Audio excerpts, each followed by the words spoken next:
Voilà, je vous laisse maintenant résoudre ce système de congruence.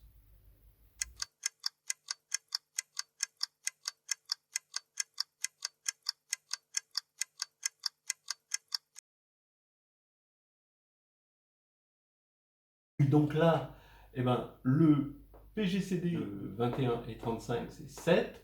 Le PPCM, bah, ça va être le produit ici divisé par 7, donc 5 fois 21, 105.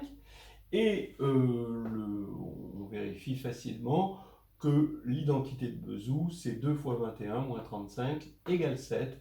On n'a qu'à le faire en divisant par 7, c'est-à-dire on n'a qu'à faire l'identité de Bezout pour 3 et 5, et là c'est très facile à voir. Hein.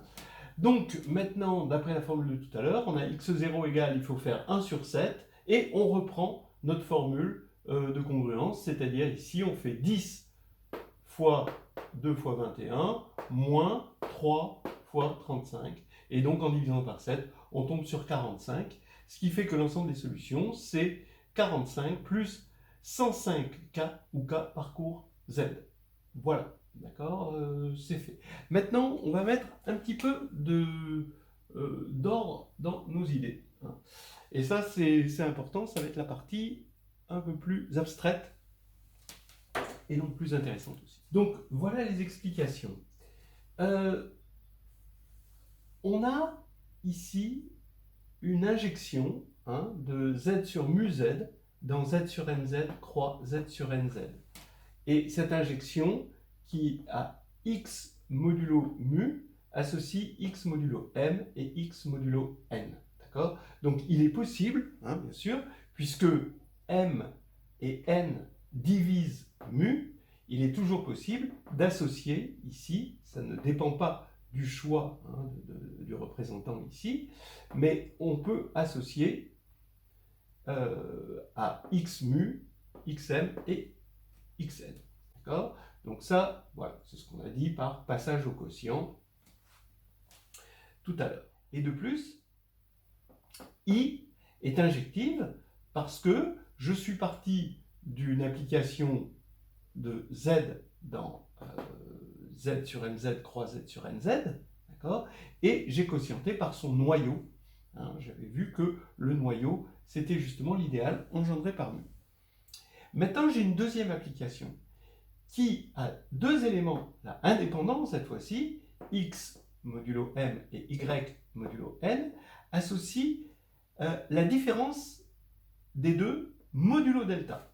Alors pareil, x delta a bien un sens parce que delta divise m, et y delta a bien un sens parce que delta divise n. Tout ça a un sens, c'est bien défini, et ça peut se dire en disant que ça ne dépend pas du représentant choisi, ou alors ça peut se dire par le passage au quotient. Ici, regardez le passage au quotient. Voilà, on avait z qui va ici associer son résidu modulo delta ici, d'accord ? Et on passe au quotient parce que mz est inclus dans delta z, c'est-à-dire que cet idéal est inclus dans le noyau de cette application. Et pourquoi c'est inclus ? Je vous rappelle toujours, c'est parce que diviser, c'est contenir. Donc delta divise m, et donc mz est inclus dans delta, ou delta contient mz. Diviser, c'est contenir, ça c'est vraiment important à avoir en tête. Alors maintenant, les petites choses sur I et S. Eh bien, d'abord, S est surjective. Vous voyez qu'il y a une belle symétrie. I était injective, d'accord ? S est surjective. À gauche, on a le PPCM, à droite, on a le PGCD. Vous voyez ? Pourquoi S est surjective ? Je prends un élément ici, X delta, là-dedans, d'accord ? Eh bien, je le relève modulo M, là ici, comme c'est surjectif, eh ben, je le relève, ça fait xm, et là je mets 0. Donc je vais avoir x delta moins 0 comme image, et j'ai bien x delta. Voilà. Maintenant, ça, ce dont on s'est servi, mais ça c'est la façon abstraite de le voir, on s'en est servi tout le temps, c'est que im-i est inclus dans ker s. D'accord ? C'est-à-dire, être dans l'image implique de i implique être dans le noyau de S. Pourquoi ? Parce que si on est dans l'image de I, on est de la forme xm, xn. d'accord? Ça, c'est un élément typique de l'image de I. Mais maintenant, je vais montrer qu'on est dans le noyau de S. Donc, j'actionne S, ici. Et S, bah oui, là, modulo delta, ça va faire X delta. Et là, ça fait X delta. Et donc, X delta moins X delta, ça fait 0. D'accord? Voilà. Donc, on est bien dans le noyau de S et on a cette inclusion. C'est ce qu'on a fait tout à l'heure, hein, en disant, ben, à partir du moment où on n'était pas dans le noyau de S, alors on n'était pas dans le noyau de I, et c'était ça l'objection, l'obstruction, hein, pour avoir des solutions dans le premier système. Et ensuite, troisièmement, on a l'égalité. Ça, c'est ce qu'on a vu dans le deuxième système. C'était que à partir du moment où on avait ici, hein, d'accord, 3, on regarde modulo 7, moins 10 modulo 7, donc ça fait 3 moins 3, ça fait 0, alors il y a une solution. Alors, pourquoi? Alors bien sûr, il y a une solution parce que je la donne, mais il y avait une solution par dénombrement. Regardez, pourquoi I est égal à ker S? Parce qu'il y a cette inclusion plus l'égalité de cardinalité.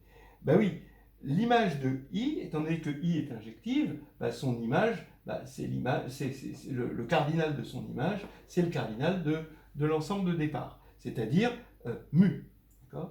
Maintenant, le noyau, quel est le cardinal du noyau? Alors, on sait que le groupe de départ quotienté par le noyau est isomorphe à l'image. Donc au niveau cardinaux, ça nous donne que le cardinal de ker de S est égal au cardinal de l'ensemble de départ, z sur mz croix z sur nz, divisé par le cardinal de l'image. Mais comme S est surjective, l'image, c'est z sur delta z. Donc ici, ça fait m fois n sur delta, mais m fois n sur delta, c'est mu. Donc on voit bien qu'on a égalité ici des cardinaux, et c'est terminé. Voilà. Alors là, juste, je vous donne quelques petits détails. D'abord, le vrai théorème chinois tel que vous le connaissez, c'est quand m et n sont premiers entre eux. Donc ça veut dire que delta est égal à 1. Donc ça, on a z sur z, ça fait 0, d'accord? Okay. Donc là, le noyau de S devient le morphisme nul, et le noyau du morphisme nul, c'est z sur mz croix z sur nz. Donc vous voyez bien que I devient surjective parce que son image, c'est le noyau de S, et donc c'est tout. D'accord? Voilà. Deuxièmement, on a toujours en mathématiques, c'est ce qu'on appelle ici des problèmes de suite exacte. Et quand on résout des équations, on veut savoir si un élément, ici, d'accord, est dans l'image d'une application. Voilà. Souvent, hein, d'accord, résoudre une équation, c'est ça. Mais ça, c'est difficile de savoir que c'est dans l'image, parce qu'il faut inventer un élément. Il n'était pas évident, même si là on l'a fait, il n'était pas évident d'inventer cet élément-là. D'accord? Mais pour vérifier s'il est bien dans l'image, sans trouver forcément sa réciproque, c'est d'avoir une suite exacte en disant est-ce qu'il est dans le noyau de quelque chose? Donc on invente plutôt une autre application, ici c'est S, telle que l'image, ici, est égale, l'image de I, ce qu'on cherche, est égale au noyau de S. Parce que c'est plus facile de vérifier qu'on est dans un noyau plutôt que être dans une image. Voilà, donc ça c'était ça l'histoire.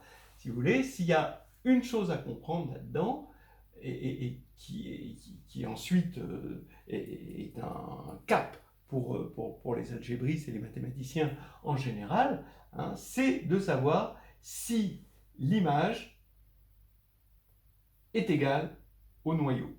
Parce que il est difficile de savoir si on est dans l'image, par contre, c'est facile de vérifier qu'on est dans le noyau. Il y a juste un petit calcul à faire, d'accord, et c'est terminé. Voilà. Vous regardez si ça fait 0 ou pas. Donc ça, c'est très facile. Voilà.